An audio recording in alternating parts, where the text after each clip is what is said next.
So Mars just entered Leo on April 18th, and yeah, the whole feel is changing. The pace picks up, the fire returns, but not without a few important lessons first. And there is a pressure here, but there's also clarity, momentum, and a reminder. You don't need to be perfect to move forward, you just need to mean it. Let's get into what this Mars and Leo transit is really bringing us. So Mars enters Leo on April 18th, like I said, stepping into the fire, but not before walking through this trial by shadow. Though the sign has changed, we are still in the post-retrograde shadow period, and before Mars can surge forward, he has to face Pluto one last time. So the opposition between these two goes deeper than irritating friction. It's a turning point that brings us back to everything that's been churning beneath the surface since September. This isn't a clean slate and a new sign. It's a confrontation that's been building. But it's one that clarifies what kind of leader you really are to yourself and to others. Not in title, but in truth.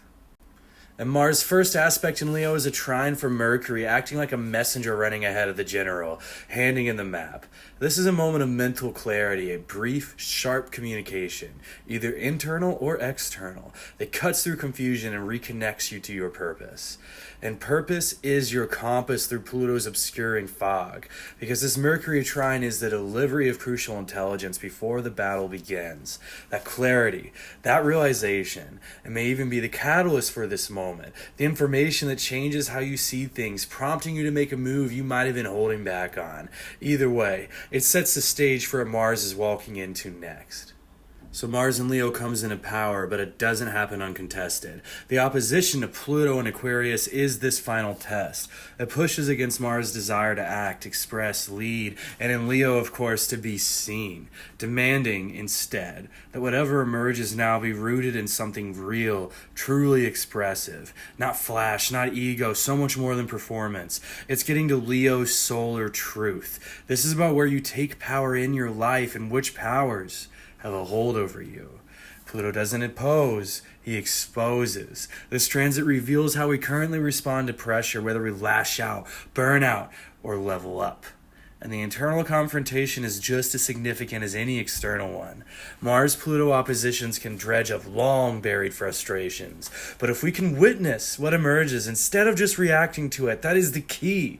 Then this becomes a purification, not destruction, but discernment, as Jupiter and Gemini has been trying to teach us. We're going to have to come up with answers real quick for what stays, what goes, what burns, for what builds. And here's the kicker. As soon as this aspect begins to separate, Pluto stations retrograde. It walks backwards from the fight. Mars regains uncontested forward motion, and Pluto turns inward to brood. It's like Mars has won a necessary trial and is now cleared to lead, wiser, sobered, and stronger. So Mars in Leo's willingness to fight for matters of pride does sometimes get mistaken for arrogance, and that isn't without, deserving it. But what's often missed is that this transit isn't about chasing the spotlight. The sign of the all-seeing sun looks much deeper after all. It's about doing something worthy of consuming your own attention. So that makes this a time to move and lead with your heart.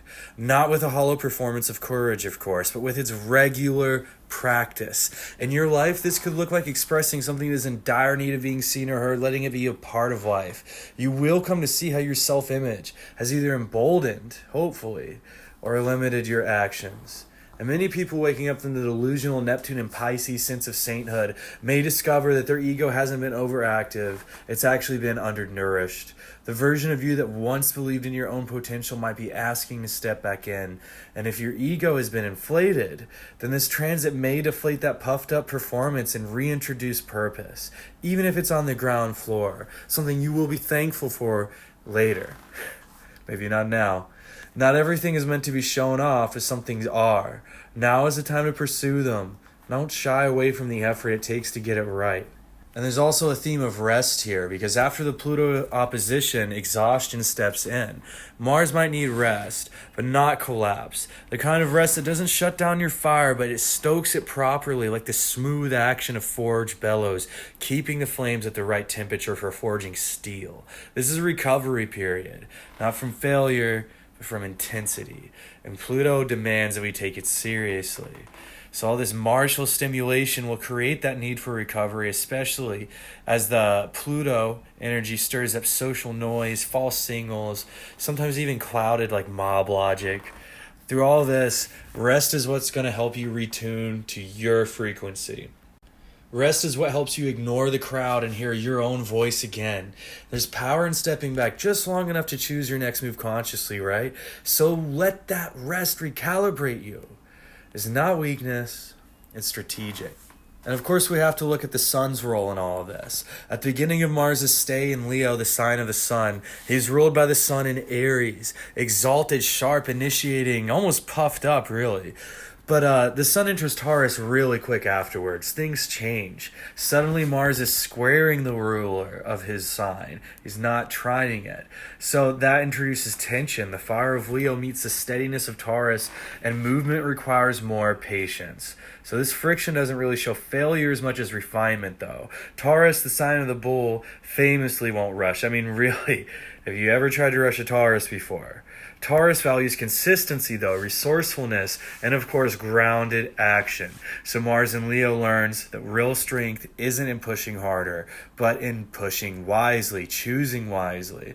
And since Leo and Taurus are in Antisha, there's a secret resonance here, a sense of something happening behind the scene, as Antisha are indeed called the shadow degrees in the ancient text. So it's like a hidden mirror, the balance between visibility and value, of course. This period tempers Mars. It reminds him that glory without grounding and meaning is just performance, and the work that matters most will take more than a single burst of flame. Now, something that struck out to me was that Chiron holds the IC of the Mars-Ingress chart. That's not a casual placement. Chiron is holding the roots. It tells us that everything Mars does in Leo is shaped by something deeper. Maybe an old wound, a question of worth, a confrontation with self-perception, self-valuation. The repeated, even painful squares that Mars has been making in Cancer to Chiron during the previous transit stirred up internal narratives, of course, about weakness, failure, rejection, the parts of us that believed we didn't measure up. So these patterns of hiding, apologizing, minimizing we're seeing. At this point, we're basically numb to it. And now Mars is in Leo. Chiron takes on a different feeling. You're no longer being asked to confront the wound. What you're being asked is to lead in spite of it. Not with bravado, but with depth. It's important to realize some of the crucial lessons of Chiron and Aries for success with this transit. You don't need to be flawless, but you do need to be present.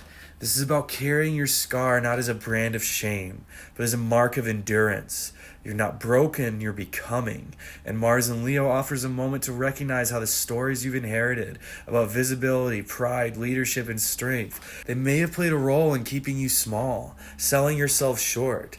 And of course, the medicine isn't overcompensation. It's honest self-regard, fighting for your cause even when it's imperfect, showing up for your own vision even when you feel underqualified, letting the effort itself be the source of your confidence. So the advice is to let yourself see the effort you're making once it goes into place. Let that appreciation land. That's how trust in yourself begins to regrow. Now, by May 7th, Pluto's grip releases considerably. For Mars, the worst of the pressure is past, and he's finally free to move forward uncontested. For the first time in months, since September really, he has a real sense of momentum. Creative projects that have been stalled may come back online. Internal goals begin to surface as viable paths again. But more importantly, there's a sense that the energy you put in might actually carry you somewhere new. Just remember what you've learned in the Forge. This is your chance to claim your agency through substance.